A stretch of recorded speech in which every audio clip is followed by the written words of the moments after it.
প্রিয় শিক্ষার্থী বন্ধুরা, অবশেষে মনে হচ্ছে সেই অপেক্ষাটা শেষ হতে যাচ্ছে।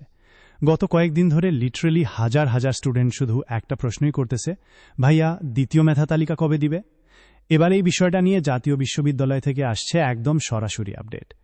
দেখো, এতদিন আমরা সবাই শুধু সম্ভাবনা নিয়ে কথা বলছিলাম, বাট এখন জাতীয় বিশ্ববিদ্যালয়ের ডিন ড. মোহাম্মদ আশেক কবির চৌধুরী জানিয়েছেন, প্রথম মেধা তালিকার ভর্তি কার্যক্রম শেষ হলেই দ্বিতীয় মেধা তালিকা প্রকাশ করা হবে।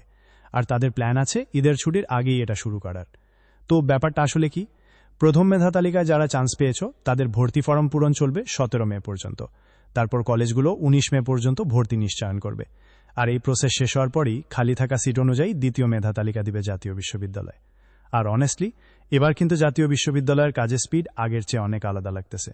মানে আগে যেখানে একটা আপডেট আসতে অনেক সময় লাগতো, এখন কম্পারেটিভলি অনেক দ্রুত কাজ হচ্ছে। তো সেই হিসাব করলে 19 মের পর খুব বেশি দেরি হওয়ার সম্ভাবনা কম। আর ঈদ যদি 26 তারিখ হয়, তবে 19-25 তারিখের ভেতরেই দ্বিতীয় মেধা তালিকা দিবে জাতীয় বিশ্ববিদ্যালয়। তো এখন থেকেই applicant log in, form, college যোগাযোগ এগুলো রেডি রাখো। আর এতদিনের অপেক্ষার পর দ্বিতীয় মেধা তালিকা নিয়ে ফাইনালি একটা ক্লিয়ার সিগন্যাল কিন্তু চলে এসেছে।